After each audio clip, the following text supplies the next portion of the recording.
আসসালামু আলাইকুম। Painless coding এর পক্ষ থেকে আপনাকে জানাই স্বাগত। এইচটিএমএল সিরিজের আরো একটি নতুন ভিডিও নিয়ে আপনাদের সামনে হাজির হলাম। আমরা প্রিভিয়াস ভিডিওতে দেখছিলাম এইচটিএমএল এর আনঅর্ডার লিস্ট কিভাবে করে। আজকে আমরা দেখব এইচটিএমএল এর অর্ডার লিস্ট কিভাবে আমরা তৈরি করতে পারি। অর্ডার লিস্টের ক্ষেত্রে আমরা যে ট্যাগটা ইউজ করি সেটা হচ্ছে ও অ্যাজ। অর্ডার লিস্ট ও অ্যাজ।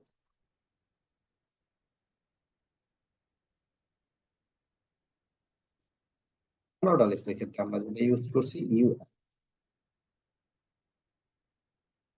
তাহলে আমরা যদি অর্ডার লিস্ট করি তাহলে কি হবে? আমাদেরকে প্রথমে যে ট্যাগটা দিতে হবে সেটা হচ্ছে ও এন্ড অর্ডার লিস্ট। অর্ডার লিস্টের ওপেনিং ট্যাগ এবং অর্ডার লিস্টের ক্লোজিং ট্যাগ।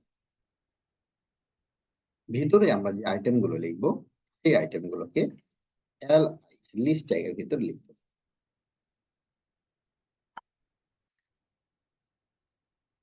সাপোজ আমি এখানে লিখলাম বুক,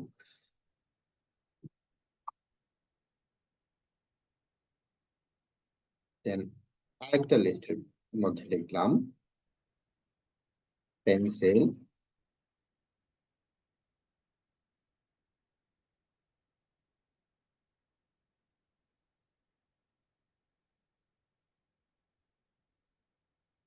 আরেকটা লিস্ট ট্যাগের মধ্যে লিখলাম পেন,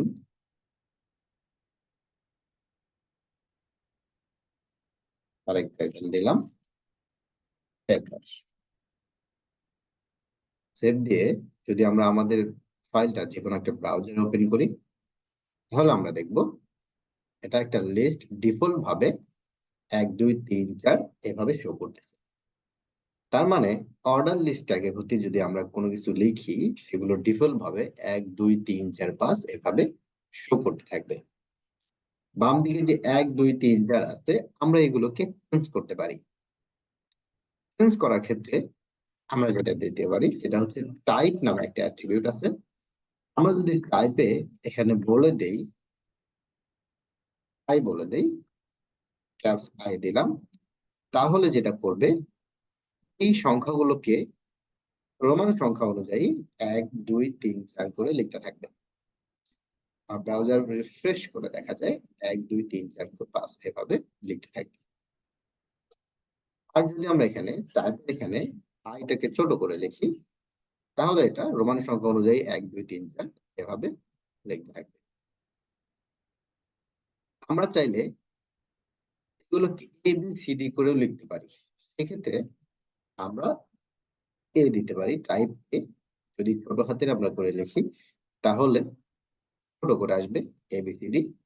আর যদি আমরা এটাকে বড় করে লিখি তাহলে ক্যাপস করে ABCD এভাবে শো করবে। এখন আমরা তো এখানে লিখলাম A এবং A করে শো করতেছে। আমরা যদি ডিফল্ট ভাবে এখানে কোনো কিছু না দেই তাহলে কি হচ্ছে 1 2 3 4 এভাবে শো করতেছে। 1 থেকে শুরু করতেছে, 1 2 3 4। আমি চাইলে নির্দিষ্ট একটা সংখ্যা থেকে শুরু করতে পারি। কিভাবে? তখন সেক্ষেত্রে আমরা আরেকটা অ্যাট্রিবিউট আছে অর্ডার লিস্টের, সেটার নাম হচ্ছে স্টার্ট। আমি যদি স্টার্ট দিয়ে আমরা যদি নির্দিষ্ট একটা ভ্যালু দেই, সাপোজ আমি ভ্যালু দিলাম 50, তার মানে এটা এখন শুরু করবে 50 থেকে শুরু করবে। আমার পেজটা রিফ্রেশ করি, রিফ্রেশ করে দেখবো 50 51 52 53। তার মানে আমরা যদি স্টার্ট বলি তখন সে সেখান থেকে স্টার্ট করবে। সাপোজ আমি এখানে যদি বলি 5 তাহলে কি হবে? লিস্টটা 5 থেকে শুরু করবে। এটা তো ডিফল্ট ভাবে ছিল 5 থেকে শুরু করতেছে। তাহলে আমরা রোমান পদ্ধতিতে যদি লিখি তাহলে সেখানে যদি আমি বলি টাইপ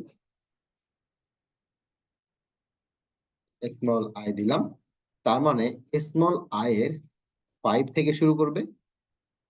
আমরা যদি পেজটা রিফ্রেশ করি তাহলে দেখবো স্মল আই যে আমরা রোমান পদ্ধতিতে 1 2 3 4 লিখি সেখানে 5 থেকে শুরু করতেছে। তাহলে আমরা যদি এখানে এ দেই তাহলে 5 নাম্বার পজিশনে ABCD-র মধ্যে 5 নাম্বার পজিশনে কি আছে? 5 নাম্বার পজিশনে আছে ই। তাহলে আমাদের এই লিস্টটা ই থেকে শুরু করবে। আমরা পেজটা রিফ্রেশ করে দেখি, তাহলে EFGH, ই থেকে শুরু। এখন থেকে EFGH এভাবে শুরু। তার মানে আমরা যদি চাই যে তাহলে এটা যেহেতু থেকে জেড পর্যন্ত যাচ্ছে, আমরা যদি চাই যে উল্টা করে সিরিয়াল দেখা, তাহলে আমরা সেটা কি করতে পারি? তাহলে আমাদের আরেকটা অ্যাক্টিভিটি আছে, নাম হচ্ছে রিভার্স। রিভার্স, তাহলে রিভার্স করলে কি হবে? উল্টা দিক থেকে গণনা করবে। তার মানে DCB, থেকে শুরু করে সে উপরের দিকে না গিয়ে ডাউনের দিকে আসতেছে, সেটা হচ্ছে রিভার্স। তাহলে আমরা এখানে যদি